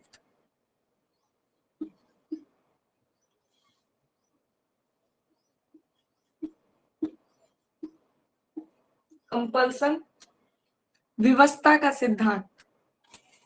विवशता यानी कि वो कभी कभी होता ना कि मैं ये अपराध करना नहीं चाहता था साहब, पर मैं विवश था। क्यों? मम्मी की दवाई लानी थी, ऐसे ब्ला ब्ला ब्ला बहुत सारी कहानियां। ठीक, चलिए तो 94 में कंपल्सन यानी कि आप पे किसी ने दबाव बनाया है, धमकाया है, या तो आपको खुद को या आपके किसी अन्य परिवार के सदस्य को चोट पहुंचाने का, और उस भय के अधीन आकर के आपने क्या किया है? कोई अपराध किया है। तब आपको बचाव कहाँ मिलेगा? धारा 94। ठीक, देखिएगा हत्या और मृत्युदंड उन अपराधों में जो राज्य के विरुद्ध है उनको छोड़ करके। तो यहाँ पे मैं लिख देती हूँ अपवाद।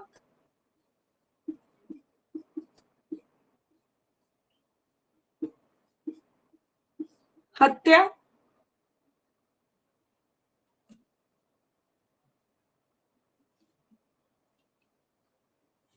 ठीक, या मृत्युदंड से दंडनीय, और दूसरा है राज्य सरकार के विरुद्ध।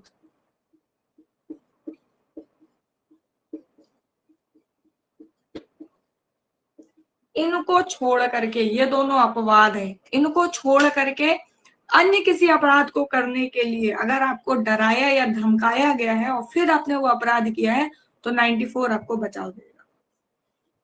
ठीक, चलिए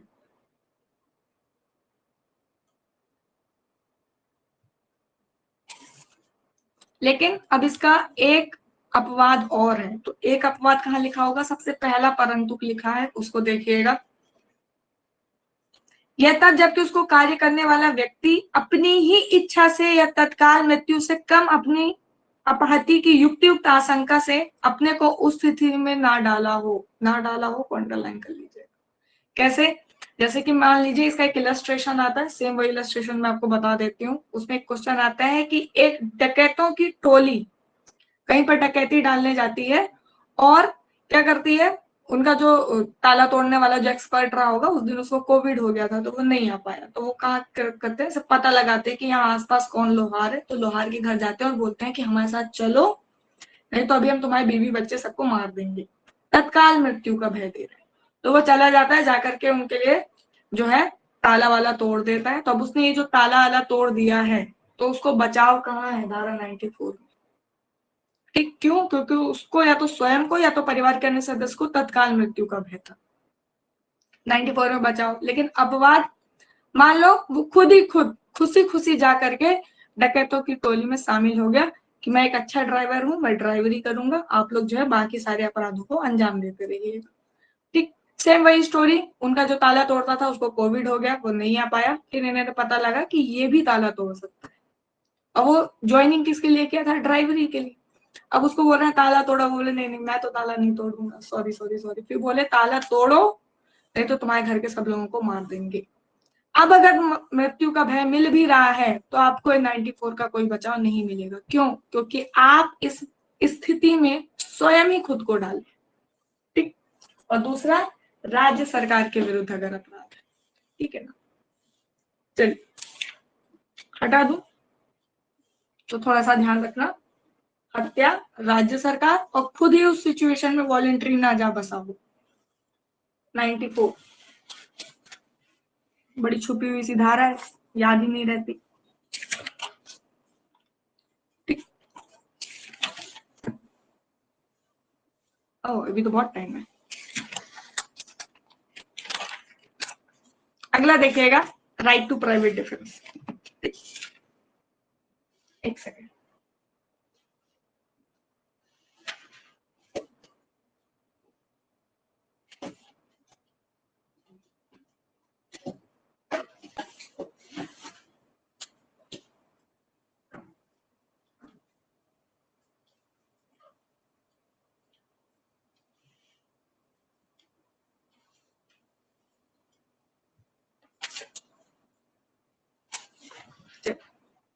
हेडिंग डाल लीजिएगा, right to private defence, private प्रतिरक्षा का अधिकार।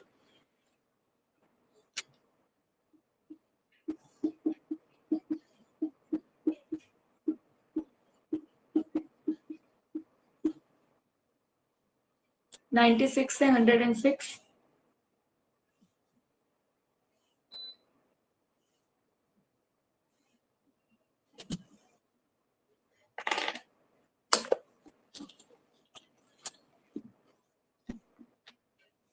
चलिए, अब कौन सी धारा है जो कहती है कि कोई भी कार्य जो प्राइवेट प्रतिरक्षा के अधिकार के उपयोग में की गई है अपराध नहीं होगी? तो धारा 96। 96 कहती है नथिंग इज एन ऑफेंस।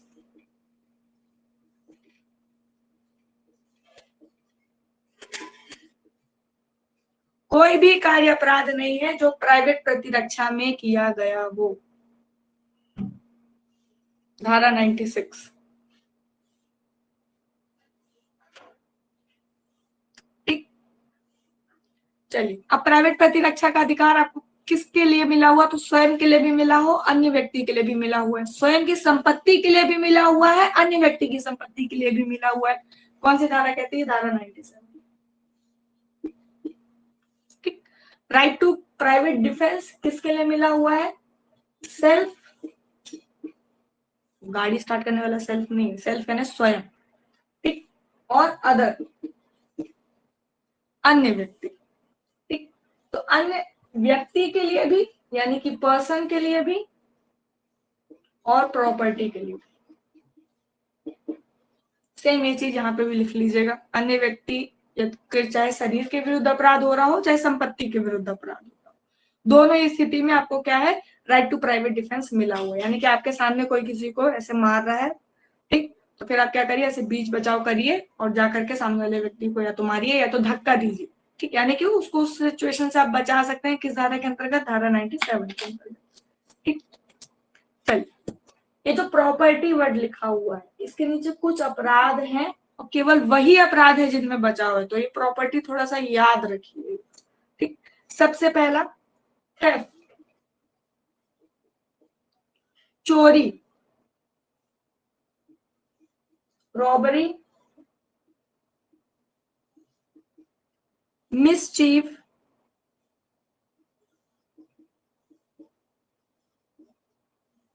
और लास्ट लिखा होगा क्रिमिनल ट्रेसपास।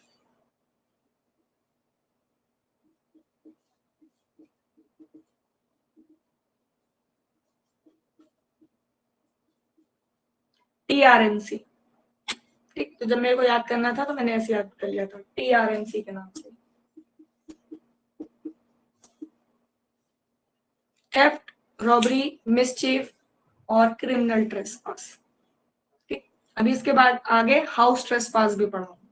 ठीक, यहाँ पे क्रिमिनल ट्रेसपास है, चाहे चल संपत्ति हो चाहे अचल संपत्ति हो। किसी अन्य व्यक्ति की चोरी हो रही है, उसके साथ लूट हो रही है, मिसचीफ हो रही है, मिसचीफ, रिस्ट्री। ठीक, रिस्ट्री का मतलब होता है किसी संपत्ति को बिना किसी आशय के बस ऐसे खराब करना। तो रिस्ट्री दो तरीके से हो सकती है, सामान्य और रिस्ट्री बाय फायर, यानी कि मिसचीफ बाय फायर। ठीक, चलो, तो कुछ भी हो रहा है इन चारों में से, तो आप चाहे आपकी संपत्ति के साथ हो रहा हो चाहे किसी अन्य व्यक्ति की संपत्ति के साथ हो रहा है, आपको राइट टू प्राइवेट डिफेंस है धारा 97 के अंतर्गत। ये चारों याद रखना, ठीक। हटा दूं। अब अभी हम पढ़ करके आ रहे थे जनरल एक्सेप्शन, तो जनरल एक्सेप्शन में कई ऐसे व्यक्ति हैं जिनका कोई कार्य अपराध नहीं है, जैसे कि एक तो डॉली इनकम टैक्स वाला व्यक्ति हो गया धारा 82, एक हो गया जो पागल है धारा 84, और एक वो है जिसने अनैच्छिक मत्तता कर रखी है धारा 85। अब मान लीजिए ऐसा कोई व्यक्ति है जिसका कार्य कोई अपराध नहीं है, क्या उसके विरुद्ध भी आपको राइट टू प्राइवेट डिफेंस है? तो हाँ है, किस धारा के अंतर्गत? धारा 98। देखिएगा, जिनका कार्य अपराध नहीं, तो किनका कार्य अपराध नहीं है उसके मैंने आपको एक दो एग्जांपल दे दिए। जिनका कार्य अपराध नहीं उनके विरुद्ध राइट टू प्राइवेट डिफेंस, ठीक। तो बिल्कुल आपको पूरा बचाव है। अब मान लो कि बच्चा है जबरदस्ती से गोली लेके आ रहा है, अंकल रुको रुको रुको मारूंगा, तो ऐसा थोड़ी सही में खड़े हो जाओगे, मारो उसको पकड़ के, ठीक। चलिए 99 में रिस्ट्रिक्शन है, वो थोड़ा रुक करके पढ़ाऊंगी। सीधा लिख देती हूँ, पागल या बच्चे के विरुद्ध बचाव।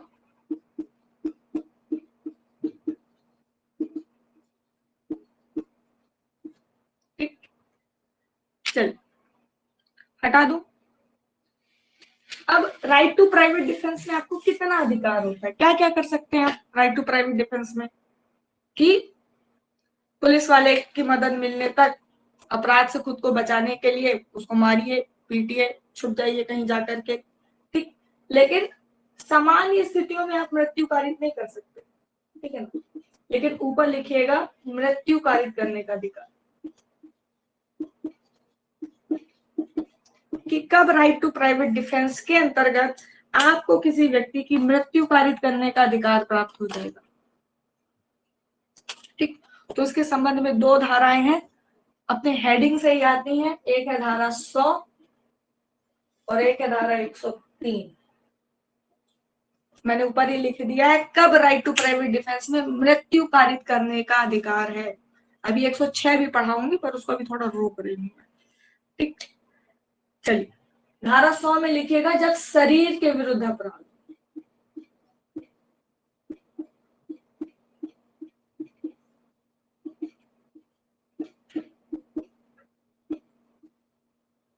और धारा 103 संपत्ति के विरुद्ध अपराध,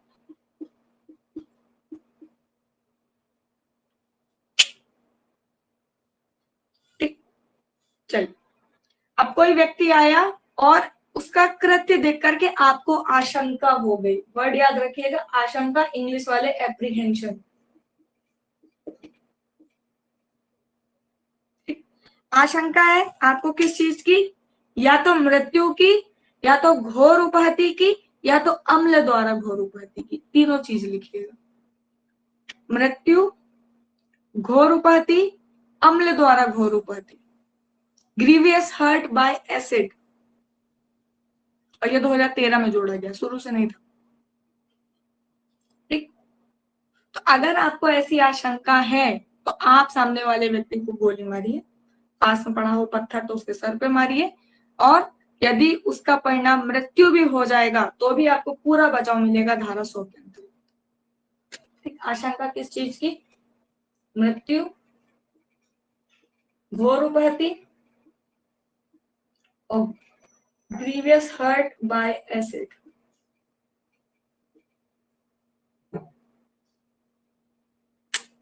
ठीक। ये है एप्रीहेंशन। एक तरफ लिखिएगा आशय, इंटेंशन।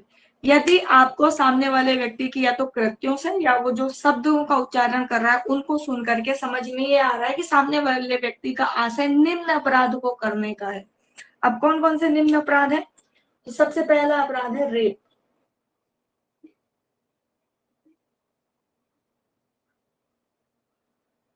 अननेचुरल लस्ट,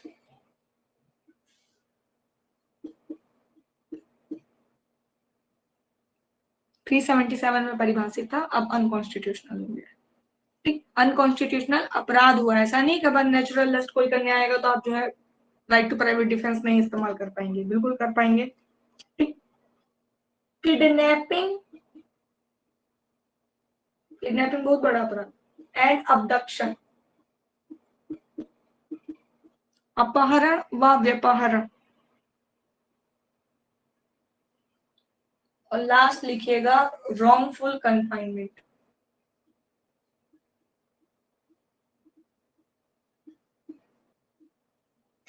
इतने अपराध को करने का यदि अपराधी का आशय है तो धारा 100 बोलती है आप स्वयं के बचाव में मृत्यु कारित भी कर सकते हैं। ये है धारा 100, जब आपको राइट टू प्राइवेट डिफेंस में मृत्यु कारित करने का अधिकार मिल जाएगा। अब ऐसा अपराध चाहे स्वयं के साथ हो रहा हो चाहे किसी अन्य व्यक्ति के साथ हो रहा हो। ठीक,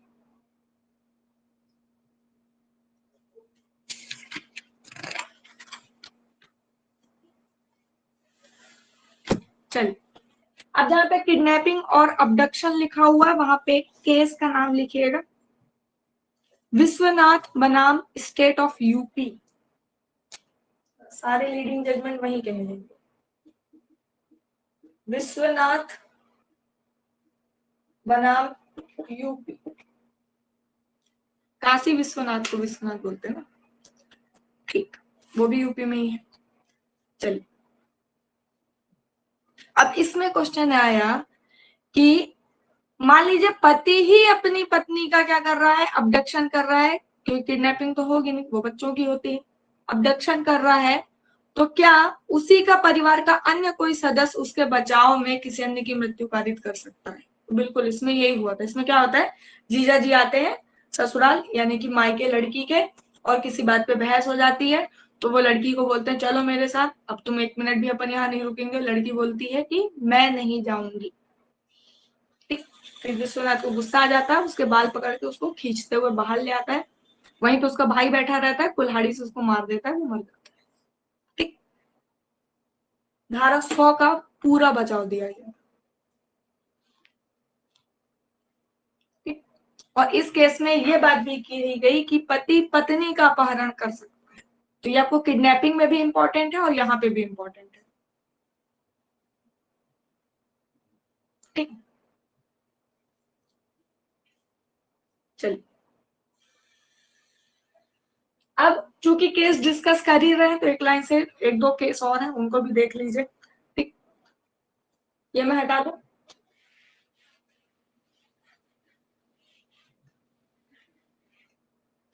राइट टू प्राइवेट डिफेंस में सबसे फेमस और सबसे पहला केस है अमजद खान बनाम स्टेट ऑफ मध्य प्रदेश।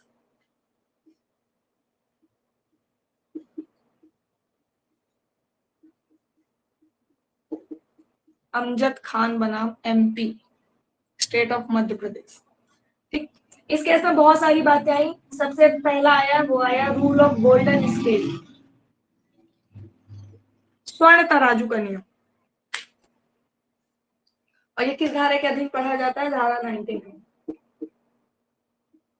ठीक, ये मैं आपको 300 के अपवाद में भी पढ़ाऊंगी, तो एक ही बार में इसको अच्छे से सुन लो, फिर बार बार नहीं बताऊंगा।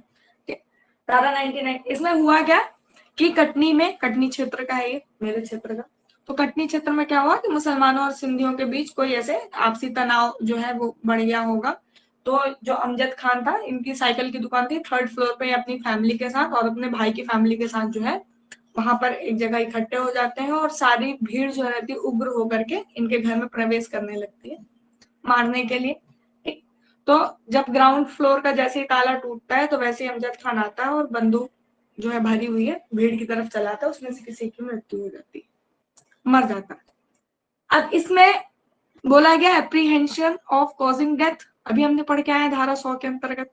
ठीक, कि अगर मृत्यु की आशंका है या तो खुद की या तो परिवार के अन्य सदस्यों की, तो आप सामने वाले व्यक्ति की मृत्यु कारित कर सकते हैं। इसके वकील ने सेम इसी का बचाव मांगा, कोर्ट ने देने से कर दिया मना। कोर्ट ने क्या बोला, एक्सेस पावर यूज हुआ है, यानी कि जितना प्राइवेट प्रतिरक्षा के अधिकार में आपको शक्ति का उपयोग करना चाहिए था, आप उसके ऊपर चले गए हैं। ठीक, तो जब आप उसके ऊपर चले जाते हैं तो कहाँ बचाव मिलता है? धारा 300 के अपवाद में बचाव मिलता है, और वो आपको हत्या के लिए नहीं बल्कि आपराधिक मानव वध के लिए दंडित किया जाता है। ठीक, फिर ये कहाँ चला गया? हाई कोर्ट चला गया, फिर सुप्रीम कोर्ट चला गया। जब सुप्रीम कोर्ट गया तो सुप्रीम कोर्ट ने पुराने जजमेंट्स को हटाया और एक रूल दे दिया, रूल ऑफ गोल्डन स्केल। और रूल ऑफ गोल्डन स्केल में कहा कि जब ऐसी कोई घटना हो रही होती है, अप्रीहेंशन ऑफ डेथ है, बहुत सारी भीड़ इकट्ठा है, तब हम राइट टू प्राइवेट डिफेंस को या बढ़ने वाले डर की मात्रा को गोल्डन स्केल, यानी कि जैसे सुनार सोना तौलता है रत्ती रत्ती भर, तो वैसे हम नहीं तौल सकते। अगर सामने वाले व्यक्ति को लग रहा है कि मेरी मृत्यु हो सकती है, मेरे परिवार के सदस्य की मृत्यु हो सकती है, तो वो उस स्थिति में क्या कर सकता है? व्यक्ति की हत्या कर सकता है। धारा 100 के अधीन उसको क्या मिलेगा? पूर्ण बचाव दे दिया जाएगा। रूल ऑफ गोल्डन स्केल मिला अमजद खान को, क्या मिल गया? बचाव मिल गया। किस धारा के अंतर्गत? धारा 100 के अंतर्गत। ठीक, चलिए एक केस और लिखिएगा, ये धारा 106 में है। 106 का जो इलस्ट्रेशन है वो इसका केस ही है। ठीक, गुरुवचन सिंह बनाम state of U Punjab. Gurbachan Singh Punjab, Gurbachan Singh बनाम स्टेट ऑफ पंजाब, धारा 106। ठीक, अभी मैंने 81 आपको पढ़ाया था। 81 में मैंने बोला कि डेडली बनाम स्टीफन केस में कोर्ट ने बोला कि खुद मरना हो, सामने वाले को मरना हो तो क्या करो? खुद कॉम्प्रोमाइज कर लो, खुद मर जाओ। ठीक, लेकिन 106 थोड़ी सी पलट जाएगी। निकाल लीजिएगा अपने बैरक में 106। देखिएगा, घातक हमले के विरुद्ध प्राइवेट प्रतिरक्षा का अधिकार, जबकि निर्दोष व्यक्ति को अपहानि होने का जोखिम है। ठीक है ना? घातक हमला हो रहा है यानी कि भीड़ है, मॉब। अभी बीच में मॉब लिंचिंग बहुत ज्यादा हमारे यहाँ हाईलाइटेड थी, तो मॉब इकट्ठा हो गई। मॉब यानी कि भीड़, लोगों की जो भीड़ होती है उसको मॉब बोला जाता है। ठीक है, तो भीड़ इकट्ठा हो गई और उग्र हो गई और आपकी तरफ आने लगी आपको मारने के लिए। अब आपको ये पता है कि अगर मुझे यहाँ से बचना है तो हो सकता है शायद किसी जो बेचारा बेगुनाह व्यक्ति है उसको भी मुझे मारना पड़ जाए, तो धारा 106 कहती है मार दो, कोई समस्या नहीं। हम आपको कैसा देंगे? पूर्ण बचाव देंगे। ठीक, इसका सेम एक इलस्ट्रेशन लिखा हुआ कि एक व्यक्ति के ऊपर भीड़ उग्र होकर के हमला करती है, वो हवा में क्या करता है? गोली चलाता है, गोली जाकर के एक निर्दोष व्यक्ति को लग जाती है। बताइए बचाव कहाँ पर है? धारा 106। ठीक, और कैसा बचाव है? पूर्ण बचाव। सेम ये इलस्ट्रेशन लिखा होगा, उस इलस्ट्रेशन को टिक कर लेना। धारा 106 याद रखना, ये यही केस ही है। ठीक,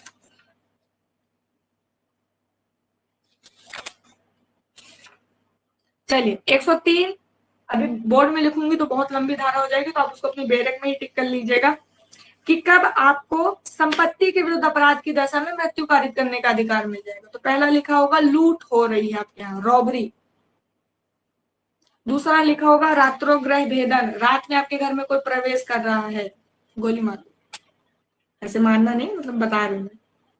अगला लिखा होगा अग्नि द्वारा रिष्टि। 97 में केवल रिष्टि लिखी थी, यहाँ पे क्या लिखा है? अग्नि द्वारा रिष्टि। कोई आपका घर, आपकी दुकान आग लगाने वाला है, आप उसको भी उसी में डाल दो। ठीक, चलिए चौथा चोरी, रिष्टि, गृह अतिचार। ठीक, और उसमें आपको ऐसा लग रहा है कि शायद मृत्यु भी कारित हो सकती है, तो मृत्यु कारित हो सकती है, उसको भी अंडरलाइन करिएगा।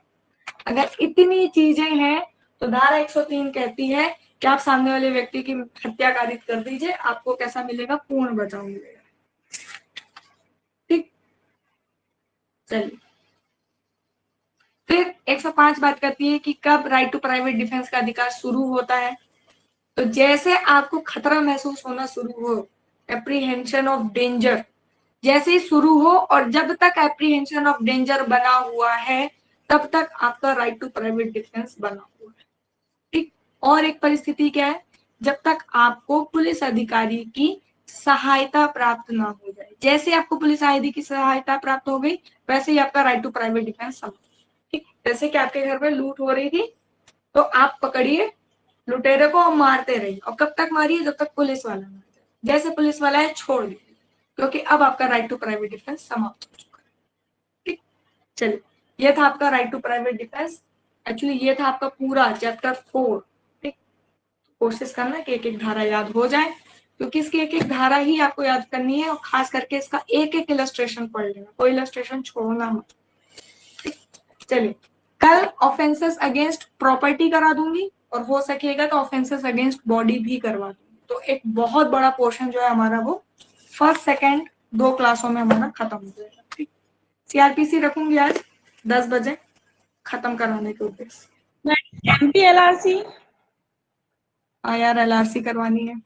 चलो, कल से मैं उठती हूँ जल्दी। एक्चुअली क्या, मुझे 3-4 बज जाता है खुद ही, तो फिर सुबह 8 बजे उठना बड़ा इम्पॉसिबल सा हो जाता है। करती हूँ मैं। हाँ, ओके।